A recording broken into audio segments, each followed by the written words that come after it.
A study was conducted in 1998 at Columbia University by a Professor Claudia M. Mueller. She took a large group of fifth graders and had them work on numerous puzzles by themselves. Now, these were very challenging puzzles, but regardless of how well each child did, he or she was told that they scored very well, that they did better than most of the other kids. Afterwards, half of these students were told that they scored high because they worked hard, while the other half were told that it was all because they were smart and gifted. Then they presented each student with 3 more types of puzzles to work on: easy ones, medium difficulty ones, and extremely challenging ones. And what they found was very interesting. The students who were told that they did well because they were smart spent the majority of their time on the easy puzzles. They spent almost no time on the extremely challenging puzzles and spent much less time overall trying to solve any of the puzzles, which was a sign of lower levels of motivation. And to top it all off, when asked whether or not they enjoyed the experiment, they said that it wasn't that fun for them.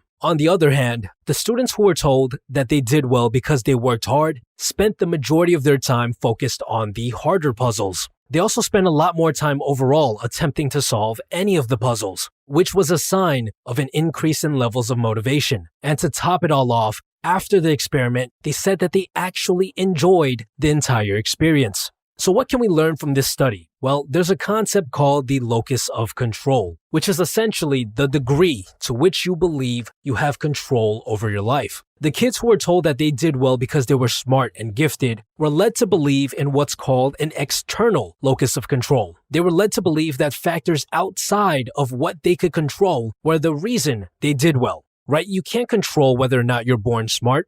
On the other hand, the kids who were told they did well because they worked hard started to believe in what's called an internal locus of control. They believed that it was factors they controlled that led to their outcomes. It was their hard work and their extra effort that allowed them to do well on the puzzles, right? Because how much work you put into something is something that you have complete control over.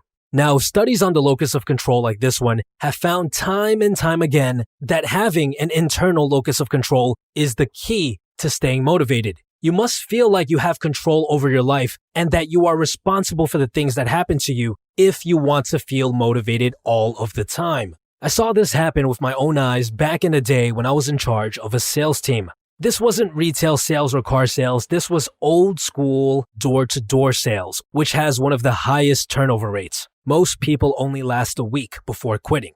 See, you need to be an extremely motivated individual to be able to face hundreds and hundreds of rejections every single day before someone even considers buying something from you. Now, over time, I was able to develop a keen eye for who would actually last, who I should spend more time and energy training. All I had to do was ask a simple question when a new salesperson on my team was confronted with their first bad day, a day in which they made no sales. I would ask them, "Why do you think you made no sales today?"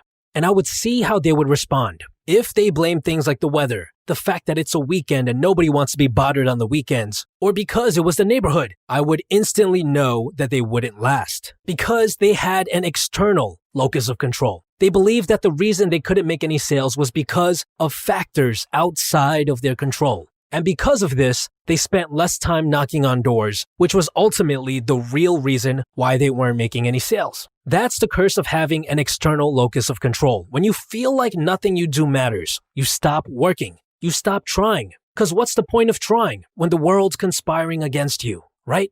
So how do we adopt an internal locus of control so that we can start feeling motivated all of the time? Well, they found that the best way to do so is by simply solving problems in your own life and then taking some time and appreciating the fact that it was your actions that solved this problem. I'll give you an example just to make things more clear. Let's say you're someone who struggles with falling asleep. So you go do some research and you find out if you get some more sunlight in the morning, if you only use your bed for sleeping, and if you install a blue light filter on your phone, that should drastically increase your ability to sleep faster when bedtime comes around. You do all of those things and lo and behold, you find yourself sleeping 15 minutes faster than before. When you notice this improvement, you need to say to yourself, wow, it was because of the changes I made, because of the effort I put in that I am now able to sleep better. It's that simple. Build up that belief that you are in control of your destiny, that you have an internal locus of control, and you will never have issues with motivation in your life again. This episode is brought to you with the help of the guys at Skillshare. Skillshare is an online learning community for creators with more than 25,000 classes in design, business, and much, much more. If there's something you want to learn and improve on, chances are there's a class on that exact subject on Skillshare. Click on the link in the description box below to get a 2-month free trial, after which it will only cost $10 a month to remain a member. I suggest you guys to check out the Productivity Today course, which essentially teaches you ways to increase and improve your attention span, which we all know needs to be worked on. Taking this course will allow you to focus and get more things done, which is a great way to develop that internal locus of control so you will feel even more motivated in the future. So I definitely recommend you guys to check it out. Besides that, guys, stay tuned.